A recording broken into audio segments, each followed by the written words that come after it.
The heart of the houndsman is something that is, I truly believe, one of the most underestimated things out there. In this episode, we speak with Mr. Eric Dixon that just got done with a benefit hunt. We talk on the heart of the houndsman and what all we do to support not only fellow houndsmen, but people that have nothing to do with hound hunting. It really is a beautiful thing. And we talk a lot about different charities and different organizations that houndsmen work to provide either a benefit hunt or just services that we can do. And we talk about how it only stems from a young age all the way up till we're done hound hunting, if that ever ends. So y'all sit back, enjoy, and let's get it going, guys.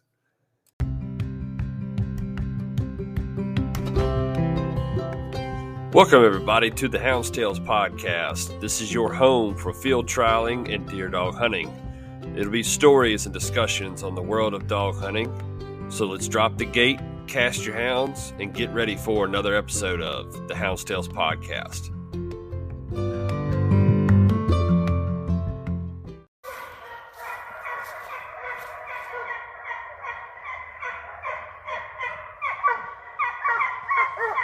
Welcome, everybody, to the Hounds Tales podcast. Tonight, I am joined by Mr. Eric Dixon. How are you doing tonight, buddy?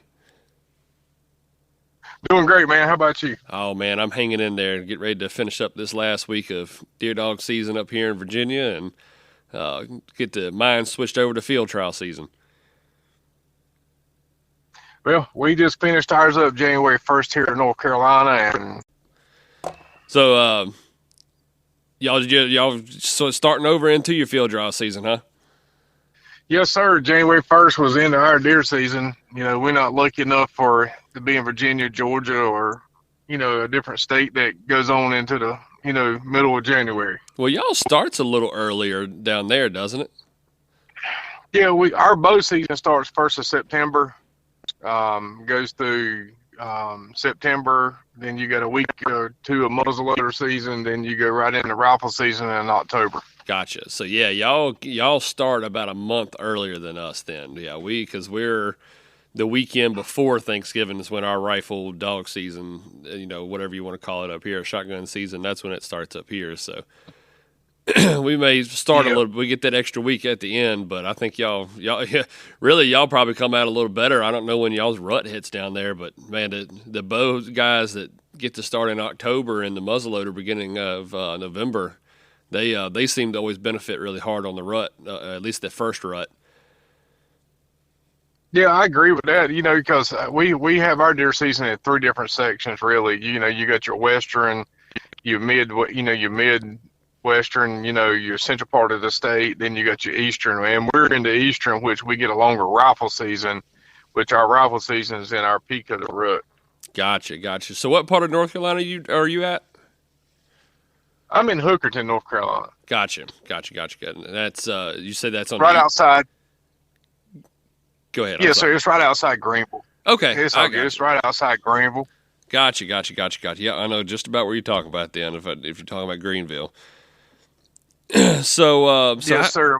How long have you been a houndsman? How long have you been working with hounds and doing all that kind of stuff, man? Since 1997. I gotcha. I started, I really got interested in it. Got into this little hunting club called Pleasant Hill Hunting Club here, in Jones County, and really never had no dogs. And, I really enjoyed, what they done and, listen to the dogs run. I didn't care if I killed a deer or didn't. Mm-hmm. I just loved to hear them dogs. It was awesome. And I kind of got into it a little bit.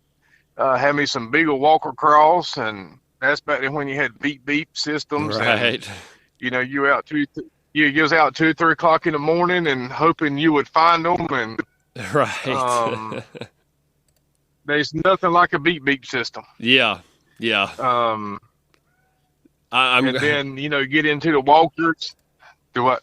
I was say I'm glad I didn't have a whole lot of time with the beeps, but I sure am glad those days are over. I know that much. I am too. It's Garmin has helped the hound community out a lot with the new, their new tracking systems and stuff.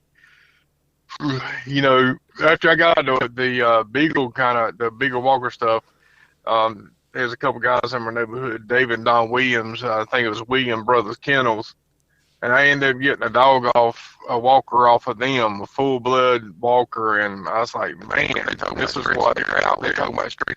And because beagles, there's nothing wrong with beagle hunting. I love to listen to a pack of beagles run a deer, but they just don't run. They just don't run it like a walker. No, but some of them do. Some of them do. Right. But the ones I had didn't. They didn't. And you put old Walker up there that David and Don Williams had gave me, the William brothers, kennels. They had a little shop up there, in Kinston, and I got to know them, and they gave me one, and they gave me my first Walker dog, and that's what really got me started in Walkers. That dog's name was Chief, and man, it was awesome. Right. Yeah. Like you said, there's nothing wrong with a good beagle, and and the way we had that conversation at the hunting club the other day. There's certain areas that benefit the beagles versus using the full blown walkers. Like we got a very small little tract of land that we can hunt, and if they blow out, they're going to the next county. So the beagles work perfect right there, So there, like you said, there ain't nothing wrong with the beagle, but I'm like you, man. That you put that long-legged walker that'll just absolutely drive a government mule. That's where I get my rocks off, man. I do too, man. It's nothing no better to me. That's right. Nothing no better. Now, correct me if I'm wrong. Your son's then gotten pretty heavily involved with the deer, with the dog hunting and stuff too, right? Yeah. My son Logan, I had got out of it about 2 years due to my job. And he said, Daddy, I want to get back into it. And I said, yes, sir. I said, whatever you want to do, we'll do. Right. Because, my philosophy was in life, if you keep a kid hunting and fishing, you don't have to hunt them down and fish them out of jail. That's right. And so that was my philosophy. And if he wanted to hunt and fish, that's what we're going to do. If he wanted to, archery shoot, that's what we're going to do. Right. So he ended up getting a dog from a guy named Todd Edwards called Romeo, and kind of done us, real good. He run deer good, and he killed a couple of deer in front of him, and man, it was just like a different type of caliber. Right. And then that's how we got into buying a couple more dogs and getting this and getting that, and man, it was just, he enjoyed it, and I enjoyed being with him, and we spent a lot of time in the woods, and, we didn't kill a lot of deer, but he was just tickled to know that somebody killed a deer in front of his dog. Yep. That's what made us happy. That's the sign of a true houndsman right there, in my opinion. When you could really give, 2 cents less about killing the deer your own self, it's when they're killed in front of your dogs. That's where the pride is at. I absolutely, I have the utmost respect for that. Oh yeah, and man, we enjoy it.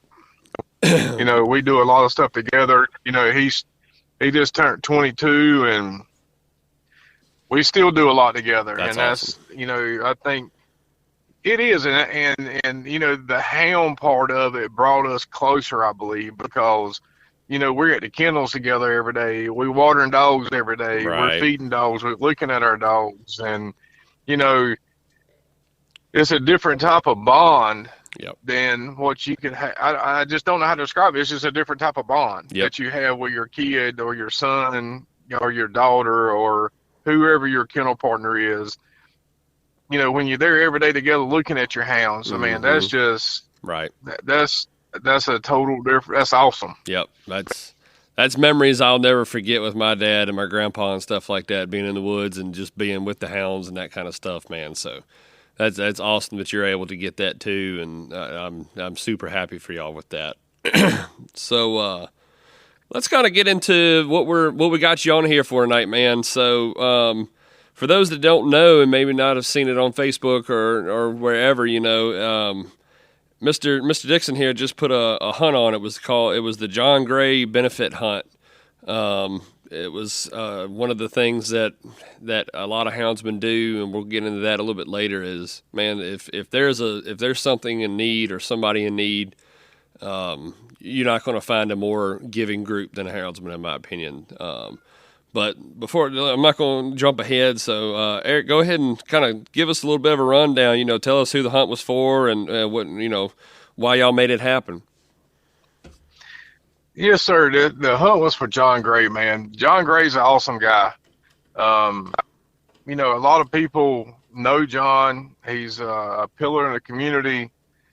He's one of those that does a lot of stuff that nobody never knows behind the scenes. Mm-hmm.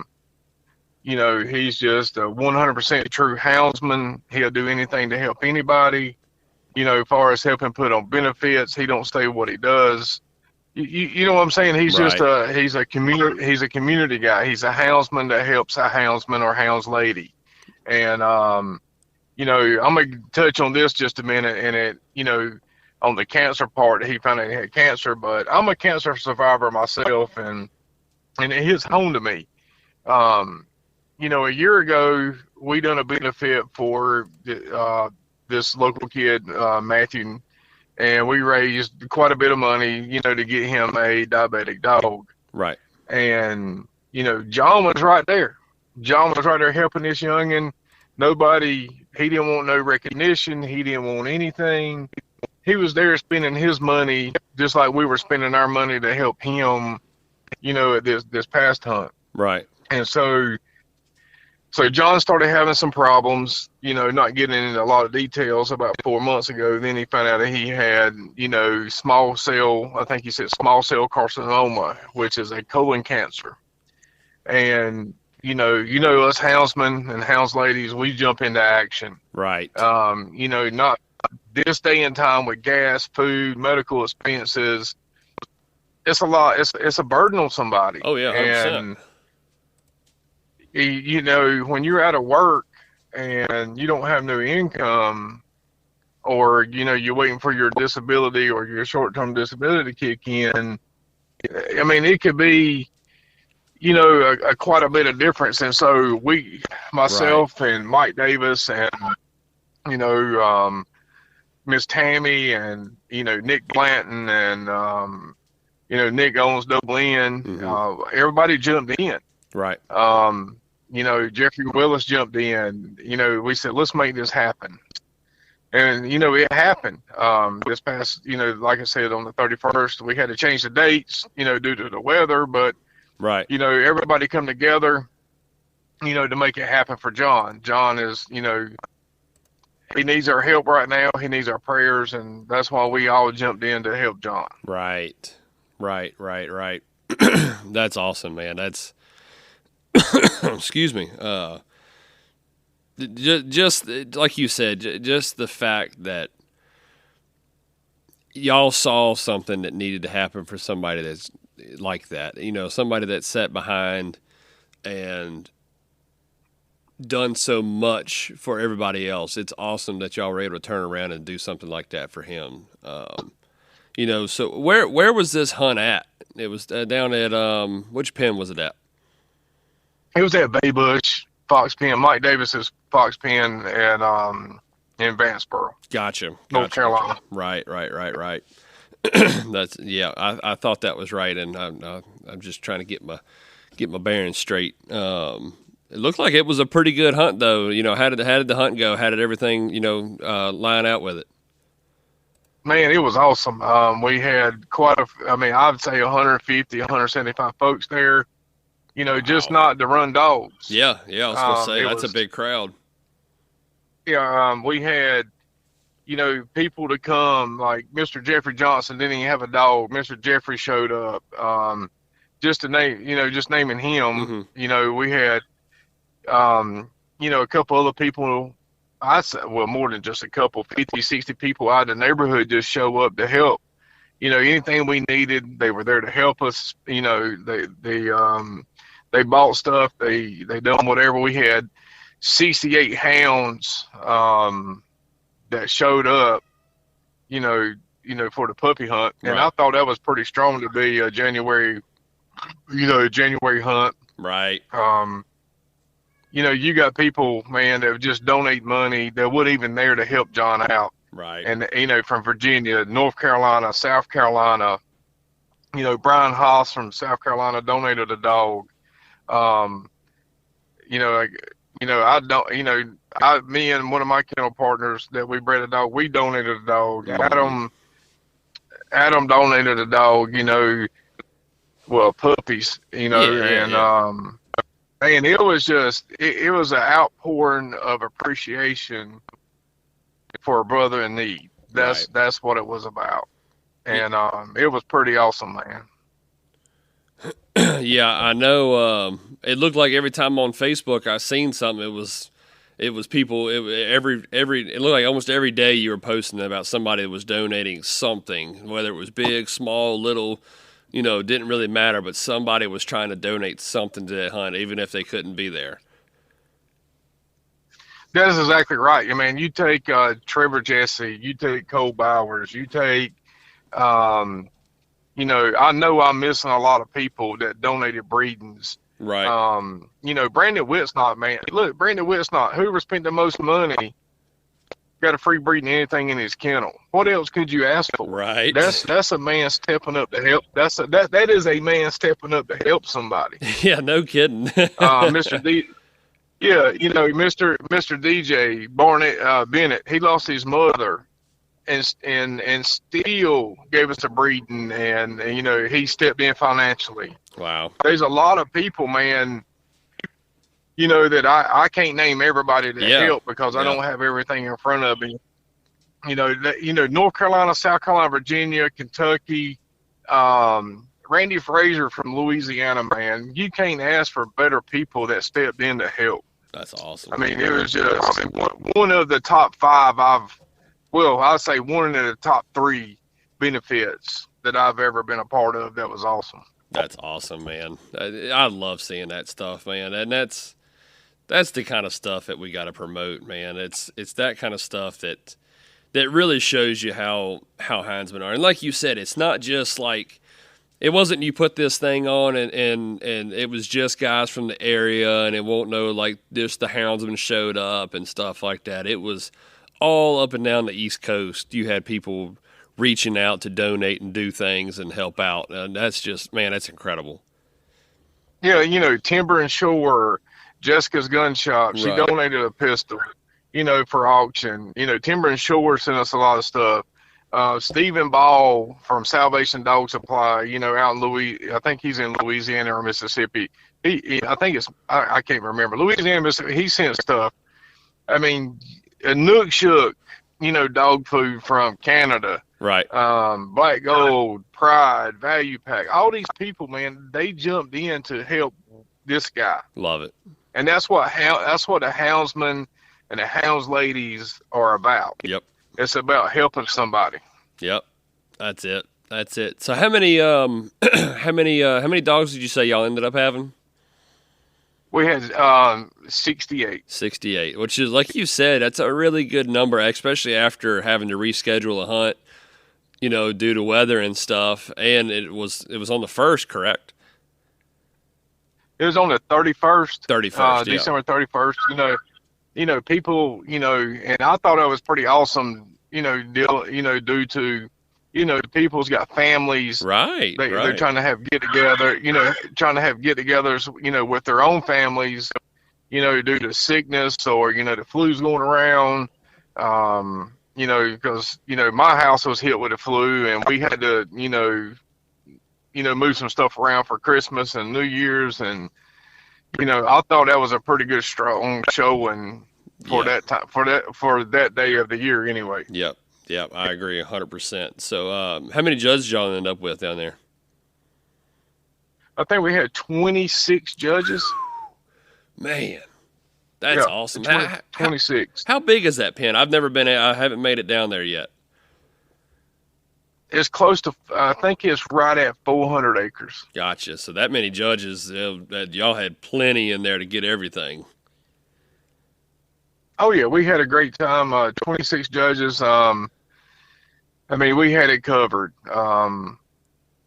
You couldn't ask for nothing no better. You know, people. You know, when you talk about judges, you know, it's hard to get judges now. You Right. know, because we had, you know, Vaden had a hunt going on that weekend. You know, the 3 day, Yep. Yep. and some of our judges had already committed to Vaden in Triple B, which, you know, we knew changing it that it could affect some of our stuff, but you know, we had judges drive from Virginia, South Carolina, North Carolina, you know, 3 or 4 hours away just to help. Right. Right. And That's awesome. I know I that wish was I could pretty have been cool. down there, but man, even with both dates, I couldn't, like you said, we had stuff going on up here and I couldn't make it down, but man, I'm hoping I can do a little bit more next year with some of these benefit hunts, but that's awesome that you had that many show up. It is. You know, it is. You know, Jeffrey Willis and his, you know, Mike and brother Bobby, man, they got that pen in top-notch shape, man. Right. 4 hours, wall-to-wall running. You just, I mean, it's Yeah. it's nice. Yeah. It's very, very nice. Yeah, I've always heard that pen it never slacks up. That's something I've always heard. That's for sure. It will let you know what you're running. Check your oil pressure real quick, right? Yeah, it will. It sure will. You know, Jeffrey Willis, he was the master of hounds, man. He done an awesome job. Keeping everything organized, keeping the judges where they, you know, get the judges planned out. Right. Jeffrey and his girlfriend Amber, man, they cooked the immaculate breakfast for the judges. Nice. You know, Mike's wife, man, she had a hot chocolate bar. She had coffee for everybody, and you know, all the kids, of course, you know, she had marshmallows and this chocolate stuff. So you know what the kids went after. That's right. They went after that hot chocolate, but they were wide open, digging into it. and you know, yes, sir. You know, and another thing special about this hunt, we know it was for John, man, but to see these kids out here that come with their parents and, you know, these young houndsmen, and there's this one little kid, Bentley, is Teresa Williams' grandson, and Mr. Larry Hardy. That kid saved his money. Right. And I'm not going to try to cry. Yeah. It touches my heart, man. Right. But this little kid saved his money just to buy something to help Mr. John. That's awesome. That's what houndsmen and hounds lady instill in their kids. Right. That is the man. most that touched my heart so much to see this little kid. I think he's 11 or 12, and I might be wrong. He might be 11, and he might be 10. But this kid, she left at 12 o'clock because she was judging. She left at 11:05. I think it was around a little after she got through judging, say 11:05, 11:10, something like that, and went and picked him up because he saved his money to help Mr. John out. Wow. And that is just, man, that is a true kid. That's, you know what I mean? Yeah. That he's been raised right. What a heart, man. What a heart. That is a big heart, man. I love it. I think, man, I honestly, I'll never forget that. That little kid, man, he paid $30, all his money he had to buy a red velvet cake. At least he got something good too. He did, and it was homemade. That's even better. Now, but just to help somebody, just to help Mr. John. That's awesome. That is just amazing that a kid that young understands and know what he's doing. Right. Man, that really is incredible. That's incredible. I love that. That is incredible. Very incredible. That is very incredible. So, you know, who ended up winning the hunt? I know it looked like y'all had pretty good scores from what I remember, but who ended up winning it? Mr. Terry Smith won at Double X Kennels. Gotcha. Yeah. How many points did it take to win? I think it was 748 or 748, 768, something like that. I think that's right. Hold on. Let me make sure because I wrote it down. Right. I know it was like seven Just something to win and like 400 so and I'm something to sorry. get in, right? Yeah, it was 798 to win. Mm, Yeah, 798. That was Double X, the Double X Booger Dog off Clark's Moneymaker and Clark's Homeless. Yeah, and that was Mr. Terry Double X Kennels. gotcha. And then second place was Cahoon's Lemon Drop, which is off Champion Shirley's Luke and Hines and Brooks Daisy, Cahoon Boy Kennels. Third place was Diamond off Kennedy's 8 Ball, Blunt Creek's Morgan, J&G Kennels, and D&J Buford is off D&J Crust, D&J Maybell, D&J Kennels. And then fifth place was 605 was Smooth Move Mouse off Champion B&B Rowdy and Bass's Maddie Smooth Move Kennels from Rocky Point. And then that was the top 5. Awesome. Awesome. Some good breeding in there, that's for sure. Oh yeah, you can't. I mean, when you look at these breedings, you got Kane's Food Bar from Caitlin Peel and them, 6th and 7th, and then you got Tench's Cash and Trainer Creek's Perfect, all in the top 10. Man, Right. you can't beat those breedings. Mm-mm. I mean, they're nice. Nope, not at all. Not at all. So so here's the one of the things that's always and before I ask this question, I don't want people to get it confused. I don't think this is a boasting statement or anything like that, or I don't want it to be taken wrong. But I always feel like it's important to let people know how much, because you can say, "Oh yeah, we did a benefit hunt," and some people will just be like, "Oh yeah, we raised like $500." Like, that's great. Anything helps, but man, some of the numbers that you get behind these benefit hunts, I'm excited. So, what did y'all figure a final total out for how much y'all raised from Mr. Gray? All right, so Double N had a 3. Okay, so we at Double N, Nick Blanton had a like a hunt that took care of 3 people, right? And that one was $8,700 divided by 3 people. So that's like, say $3,000 a piece, right? Right. And so John was included on that. So you're looking at 5,500. So we raised $8,500 for John. That's awesome. It is, man. I'm That's telling awesome. you, man, it is awesome. It is, but this time of the year, Right. you thinking about everybody, Christmas and taking care of their families. Mm-hmm. But the houndsmen and hounds ladies, man, I'm telling you, it's the best community to be a part of. Right. Right. I mean, it's, You well, like you just said, man, it's right here in the middle of holiday season. Most people, right after tax season, right after the Christmas and buying presents and traveling for family, like these guys were still able to take time out of their day, out of their year, out of right before, I mean, literally New Year's Eve, and come and y'all were able to raise $8,500.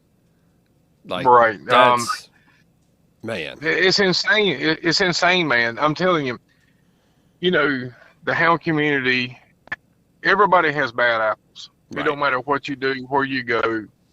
But I'm telling you, Right. since I've been in hounds and I've been a part of a lot of benefits, this is where it's at. Yep. The hound community takes care of everybody. It don't matter. You don't have to be a houndsman. Mm-mm. They will come and spend their money and take care and make sure people do not go without. Right. Not trying to bring up something besides what we're talking about, but you take, like Bert Hill and Miss Nancy. Mm-hmm. They made sure that they always make sure they take care of families for Christmas that's in need. They take care of, if they need a meal for Christmas, their kids need stuff. It's the same for John. Right. We made sure John was okay. Right. Because John's done the same for everybody else. Right.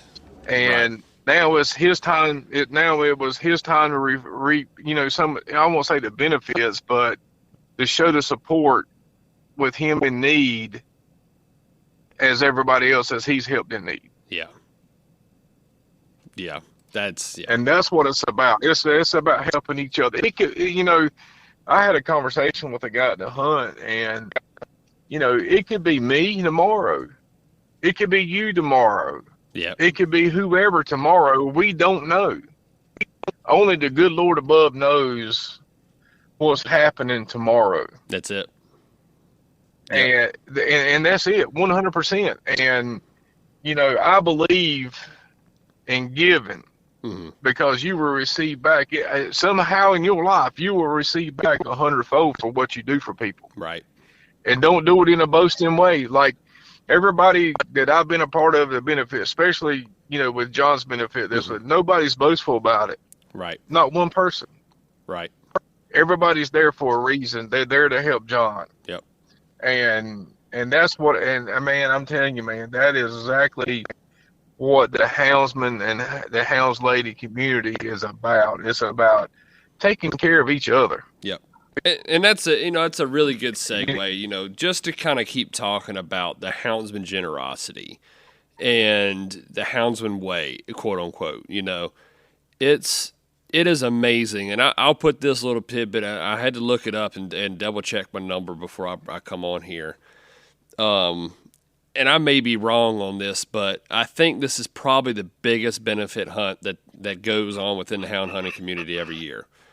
And I don't know if I can do it this year, but here in the next few years, I'm trying to get down there to help out with it.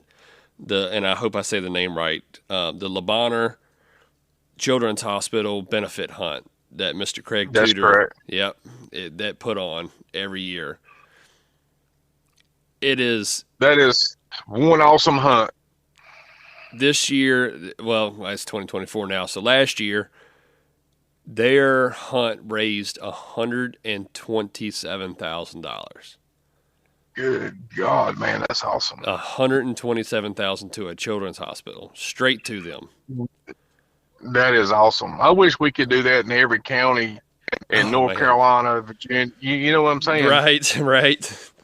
Because medical expenses are high, and you don't understand what these parents what they go through. Mm-hmm. As me as a 18-year-old, 19-year-old going through the cancer that I went through, I know what my mom and dad went through, and trying to support me and work, and right. It was tough on them. Yeah, go ahead. Sorry, I didn't interrupt. That's fine. The biggest benefit that I've been a part of was the Matthew benefit that we done for the kid that Kelly Hill and Brad Grant, they put on last year at Foxtail. They raised $23,000 for, to get Matthew a diabetic dog. Right. And that was flat awesome. I mean, awesome. $23,000 in one day. That amount of money is just raised out of the kindness of Houndsman Heart is just it's amazing. It really is. It is. And then you take like Mike Davis, right? Mm-hmm. Mike Davis didn't even have a dog in it. Him and George Fulcher and John Gray, the guy that we done the benefit for, right, and probably 3 or 4 others come from our area. George is, a little bit north of us, but him and Mike are friends. Right. Dude, they came and, they didn't even have a dog. They come to support Matthew. Yeah. And here we go now. Now John's in need, and guess what? We're giving back. And Jessica, which is the gun shop owner I was telling, I talked about earlier. Yeah. She donated a pistol in John's behalf. I mean, it's just how houndsmen are. Right. I mean, it's totally amazing how people. It's just you can't explain it. It's just awesome. I love it. And it goes beyond benefit hunts. It goes beyond that. It does. One of the things that I had wrote down And this is something that our hunting club actually did we didn't do it this year, but the past 2 years we had done it, and we did a wounded vet and disabled vet, retired vet hunt. The first year we had, I think it was 18 retired vets and wounded vets come and experience dog hunting for the first time. And it was, Man, I bet that's oh man, awesome. it was incredible. It was incredible. The guys had a good time. I think 2 or 3 of them got deer, and it was something I'll never forget. I mean, those guys, when we come in for lunch, some of them had to go at home after lunch and stuff like that. But and we had told them before we got started, like, hey, we can promise you to this part, to this point. But after lunch, y'all can do what you want. If you want to stay, see how you like it, that kind of thing. And the guys that didn't have to go home, every single one of them was begging to stay. Begging to stay. It's just, man, how much, y'all can't, we love this. This is so fun. And y'all, what do we owe y'all? Nothing. We do not owe y'all nothing. We cook breakfast for them. We cook, most of the hunters that stayed and went out and got something for lunch, I think we all put our wallets together and we all just went and got a big old thing of fried chicken from the quickie down the road, and just all pitched in and we all ate lunch together and just had a good time. It's things like that just not. It wasn't even a question. It wasn't like a oh, we got to figure out how to pay for this. Nope, everybody just whipped their stuff out and the wallets out and was like, oh, we're going to make this happen. And we hunted with these guys the rest of the day, and they had a blast. That's what it's about. My brother and a couple of his friends, they do a veterans fishing trip every year on the Noose River for take some vets catfishing. And man, it's just like some of them never had the opportunity really to do it. Right. And like you said, the money. When I say money is no object. And I don't mean that in a bad way. And it's like what you said. Everybody just pitches in. Mm-hmm. Hey, everybody that's there, they pitch in and make it happen. Right. And they love it, man. Yep. They love it. And it's not, and other things that houndsmen do. One of the big things that we did for a good little while, and I can't remember what happened. We're not doing it no more, but a lot of hunting clubs, we did the Adopt a Highway, and we had 2 or 3 roads in our area, and twice a year we'd get together and clean the roads up. That's it. Go ahead, sorry. No, you're fine. It's, you're right. Adopt the road. What we used to do, what we do around here is, man, whether we hunt your land or we don't hunt your land, if it joins land we hunt or you in the community, we give out hams and turkeys to them. Right. It don't matter. That's what we do. Hey, look, we appreciate you. We appreciate, even though we can't hunt your land, we still appreciate what you do for us. Yep, that's it. If you let us go get our dogs on your land, I mean, we do everything we can, to make sure everybody make sure, everybody in the neighborhood is taken care of. Ham, turkey. Right. And, we had a few years ago, we had a guy that shoot one, and the deer didn't, drop instantly, and it ended up going on another guy's land. So we did the right thing. We went over to the guy, knocked on the guy's door, and he was a little funny about it at first, but he ended up letting us go down there. Well, the hunter ended up bringing the tenderloins back to the guy that lived there. And that guy was just, are you serious? Like, you're willing to do that because I let you go? Yeah, absolutely. Yeah, 100%. Yes, and ever since then, that guy's been, just, oh my gosh, yeah, guys, y'all are awesome. And, if you have any extra meat, I'd love to be able to get some more meat. And usually every year we got somebody that ends up taking some to him. And it's stuff like that, man. It makes the world a difference. Yeah, going back to the old days when I was talking about with the beep beep system, that, we would always run this one block. It was called the Bigwood side, and this old Walker dog named Chief I had, he would always go to this. They had a steel hunting camp across the river. Right. And he would always end up. You could set your clock by it on Saturday night about 3 o'clock in the morning. Right. I'd get a phone call. Hey, I got your dog, and I'd go down there, man. You know, back in, I give him $20, $30, man. I said, hey, look, here's $20, $30. He said, man, you ain't gotta look, man. I appreciate you taking care of my dog till I got here. Right. That's what it means to me, and. Yep. Man, we built, you know, me and this guy built a great relationship, and, you know, he killed a great big 8-pointer in front of my dog running on his side, Mm-hmm. and he said, man, I killed a big 8-pointer, man. I was just as tickled for him to kill that 8-pointer Right. as it would be with me or my kid, because I mean, my dog, like I said, my dog was running it, and he killed it, and he got my dog, and he said, man, I brought it back up here, fed it. And he said, I cleaned the deer, and, you know, and the dog was, I give the dog some of it I was cleaning. I said, man, I greatly appreciate it. You know, like I said, here's $30. He said, man, you ain't got to do that. I said, look, man, I appreciate you taking care of my hound until I got here. Yep. You know, it's just a friendship sometimes that come out of this stuff that's Right. the best to me. Right. Right. You know, that's, and I know we've said it a thousand times, but man, it's just, I still swear that you're going to be hard to beat. You know, the generosity of the houndsman is just, it's unbelievable. And to think that there are people out there that want to put an end to this, and just, I mean, think about, you know, that Le Bonheur hunt is, I'm pretty sure, Mississippi, if I'm not mistaken. You're correct. I think that's right. Yeah, and if they put an end to hunting in Mississippi, that's a 6-figure donation to that children's hospital they're eliminating.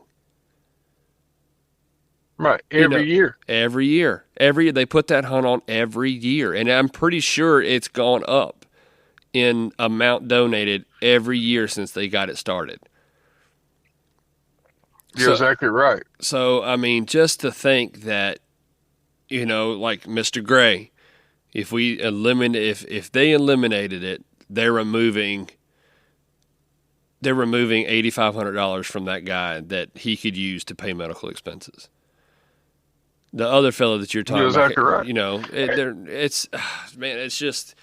And these vets, those vets, if we didn't have dog hunting, those vets never would have got to experience it. That would have been one less weekend that people that have, you know, had, you know, life-changing injuries and life-changing events that have sacrificed for our country, they wouldn't have got to experience it. It had been one less thing that they got to experience and got to do. That's exactly right. You know, vets, man. Going back to that just a second, man. Yeah. Vets is where it's at. You know, also vets, man, they're just, you know, they took care of us. They fought for our freedom. Yep. Some of us didn't go in the military. Some of us, you know, chose different options in careers. And, you know, my grandparents were vets, and, you know, I got a nephew in the Army right now, and, you know, they're special people. Yep. And if they want to come experience dog hunting, they should absolutely 110% be able to. And they should not ever have to pay a dime for it. That's exactly right. You know, and that's the kind of things. I mean, you just, these houndsmen, man, they band together. They look out for their neighbor if something's going on. I mean, I know we've had times where, I know, for instance, and I wasn't alive then, or if I was very, very young. We had a guy in our neck of the woods that was not a huge fan of dog hunting. He didn't really want people on his land. And I know this sounds so simple. It sounds so simple, but the guy had cows. And I think it was in the middle of hunting season. And his cows got out, knocked his fence. A tree fell on his fence. Cows got out, trees down, fences broke. And then, so he, you know, a couple of guys, my dad was telling me, a couple of guys drove by and saw it in the middle of a chase, and they stopped. Helped him get his cows back in his fence, cut the tree up for him. It was an older gentleman. cut the tree up for him, fixed his fence right in the middle of the day. And Dad said the guy looked around. He said he'll never forget it. The guy in the middle of them cutting looked around, and every truck that was there helping him had a dog box on it. Every single truck. So everybody that was hunting that day stopped. And that just sounds like something simple, but those guys took time out of their hunting day. They could have just as easily ignored the guy and said, well, hell on him. He don't ever let us come on his land and hunt. No. Right. The heart of the houndsman took over. They stopped. They helped the guy until he had everything back in working order and shook their hand, never asked for nothing. And from then on, and like I said, they never asked. They never said, well, we helped you, you need to let us on your land. They just got their back in their truck and left. Dad said the next week the guy pulled him over, said, y'all are more than welcome to come on my land anytime you want. Do whatever you want to do. That's true houndsman. Yep. And like I said, that they were not doing that for clout. They were not doing that to try to get an advantage on this guy's land. They shook the guy's hand, said, hope it doesn't happen again. And, if you need us, wave us down and we'll be glad to help you again. And went on their way, finished the day out hunting. And it's that's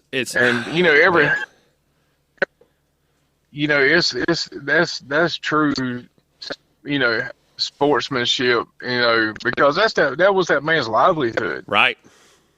Something could have happened, in the road, his cows got run over or something, but, they stopped what they were doing to help him. Right. And that means a lot to people. Yep.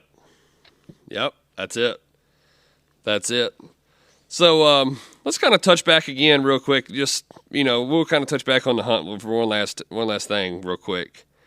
Is that something you plan on doing again? Is that something that you would like to, not necessarily for him, but just if there's a cause that you can find again down the road, is that something that you're looking to do again? Every chance I get, I help somebody. Love it. I love it. You know what I mean? Yep. Because it could be, like I said, it could be my wife, it could be my kid, it could be anybody in my family, it could be your family. I'll do anything to help anybody. Right. It's not about me. It's not about, oh, you done a great job. It's about, man, we got somebody we need to help. Yep. That's what it's about. It's not about me, the people I know, the people the people whoever knows. It's about coming together as one to help one person. That's it. And if I had to do it every single weekend, I'd do it every single weekend. Right. I would never feel trouble. I would help somebody. I mean, that's me. Yep. I love to feel proud just as much as everybody else. But If I got a brother or sister in need, that's what I'm gonna do. I'm gonna help them. Yep. And like you said, that just goes to show that's the heart of the houndsman. We love these dogs, and I fully agree with you. I fully agree with you. If I had to sell every dog I had to be able to help somebody else out, I would more than happy to be able to do it. More than happy to be able to do every it. Day. Yeah, every day. Yep. That's awesome, man. Well, hopefully in the future, you're able to make something happen again. I'll definitely try to be more involved. I'm a long ways from down there where you're at, but I'll definitely do as much as I can to help you out anytime you do one. That's for sure. And I'm hoping as the podcast continues to grow, I'm hoping I can continue to do more and more for some of these benefit hunts and make something happen. It's all about the heart, man. Yep. And nothing's too small and nothing's too big. That's it. I know. I think it was when we first got it up, we got the podcast going. I don't remember even what hunt it was. It's been so long now, I can't remember. But some guys were putting on a benefit hunt, and I didn't have nothing at the time to be able to give. I'm not a huge money person. I don't make crazy amount of money. I'm just an old peon mechanic. So. I'm not absolutely made of money or nothing like that. But I was like, man, I got to do something. These guys asked, and I sent like 2 leashes down, and those guys were just as just as happy as a clam. And he said, man, the guys that got it absolutely loved it because it had the podcast name on it. He's like, and Right. that's not me trying to brag. It's just saying, like you just said, that small, big, it doesn't matter. Anything helps for these hunts. Anything helps. Anything helps. Yep. It's just like some people, oh, I got some breeding. Man, that's great. We got, I got a dog collar, just a $5 dog collar. Man, that's great. I mean, that's a raffle item. Yep. It don't matter. Right. You don't matter if you're Brandon Witt's not, and hey man, whoever spends the most money gets any breeding. And it's nothing bad. It's just that is a true houndsman sportsmanship. Yep. That's it. For somebody to step up and do that. Right. That's just, it's awesome. Right. I love it. So, we'll work into our closing topic here. I'm curious if this is not your most memorable dog hunting moment. Tell us about one of your most memorable moments or events that you've been to, and where this ranks among, putting this hunt on, where this ranks amongst that. Well, me being me, I think the number one thing in my hound career at Lewis's was going to Joe Lewis's. Me and my son had never been out of state. We had a couple of nice dogs, and we go to Joe Lewis's. Really didn't know a lot about it, and know a lot of people. Mm-hmm. We got to know some people. We're just getting out there, and we had this dog called, it's Logan's Redbird. Right. And, we up there, just, talking, fellowshipping, and, it's bad when you're, in 2017, you're just getting in, my son beats you on the bench, on the bench show, your son beats you. And then we win the hunt, man. We win at Joe Lewis's, and that's a lot to be said. That was my most. I mean, I cry like a baby. That was the first hunt we ever won. I mean, I had been battling diabetes. Just found out I was a diabetic and getting better. And man, we won the hunt. I cried like a baby. We won. I won. I think as a couple of people, I'm not gonna call their names, but they were there, and they said, "Man." He said, that was a cherishing moment. Yeah. I said, man, you have no idea what that meant to me. Right. For my son, to take this dog and do what he done with it and, and win the hunt. I had no idea, that we were, you don't know. Field trialing. And, that right there is one of the most memorable moments for me, and that really got the fire started in myself and my son even more. Yeah. But to see my son and that much joy and what he done to finish this dog off and get it where it needed to be, and father son time, and a lot of hours from home running in pens and running on the outside, to get this dog to where it needed to be. Right. And he wins the hunt with his dog. I was like, geez, a mercy, man. And this hunt with John is in the top 5. I say the top 3. I say number 2, number 3 of most memorable hunts. Right. That's awesome. This is. It's just awesome, man. But that hunt at Joe Lewis's will be the number 1 hunt. Yep. I reckon until we make a champion. That's right. Right. that might not never happen, but that was just. I mean, it's just the emotions that I had to see, what he done, and give him credit, my son credit for what he done, and to follow through, and our sleepless Friday nights, to make sure this dog was right, and to to just to instill the values of making sure your dog's healthy, making sure your dog is taken care of every day. You know, like every day, the dog don't have clean water, clean pens, and good food. That's a key to having a good dog. And then he said, Daddy, we still feeding tracks? I said, we're going to still feed her tracks, son. We still going to feed her tracks. That's it. And you know, that was in, I think, 2017. That's the first time we had ever won a hunt. Right. And I don't even think we won a hunt since. I mean, we've tied for first, or, you know, we tied for first at pools on the Derby side. Yeah. And got second. And, but I think we might have won a couple puppy hunts, but nothing like, you know, there's nothing like when you could go to Joe Lewis's and win. When you go to Joe Lewis's back in the day and you win, you done something. Yeah. And there's no doubt in my mind. That's one place I wish I could have got into, man. I didn't get into the sport in time to be able to experience any of the Joe Lewis stuff, but I've always heard so many good stories come out of that place.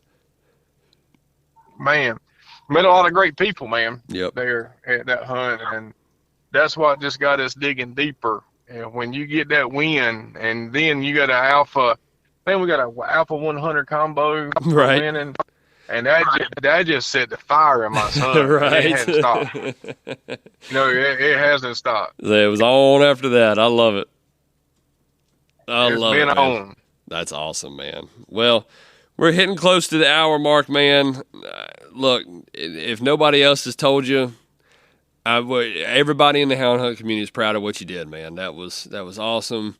Hey. It truly is amazing. It's a statement to the hound hunting community, and you know, and I'm sure Mr. Gray is definitely very thankful. I hope it does a lot for him, but I can't thank you enough for doing what you did, and you know, just know that everybody's proud of you, man. Hey, it's just not me, it's everybody. Right. It took everybody, just not me. So I'm thankful that we were able to make this happen for John. You know, I'm thankful for, you know, our podcast tonight, you know, just to let the people know that there are great people out here in the houndsman sport. And it's just not me.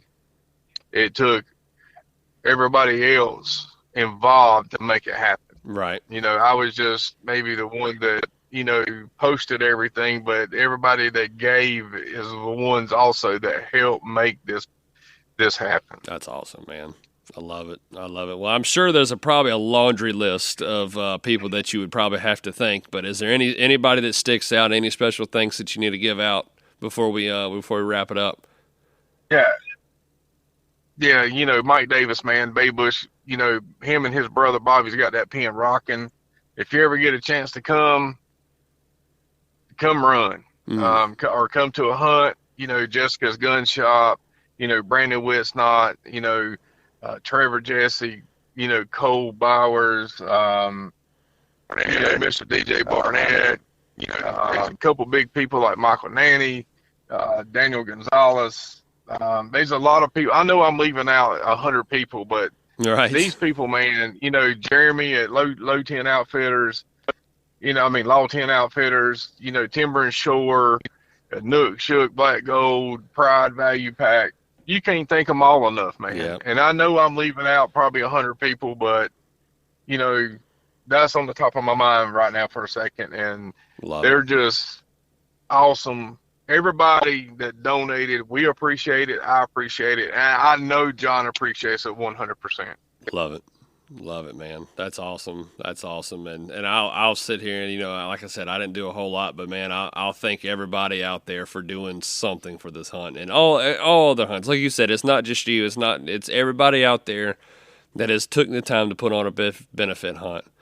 You know, I know a buddy of mine, John Molnar, put one on a couple months ago, and they had an excellent turnout. You know, John Molnar, he's an awesome guy, man. He can make it happen. That's it.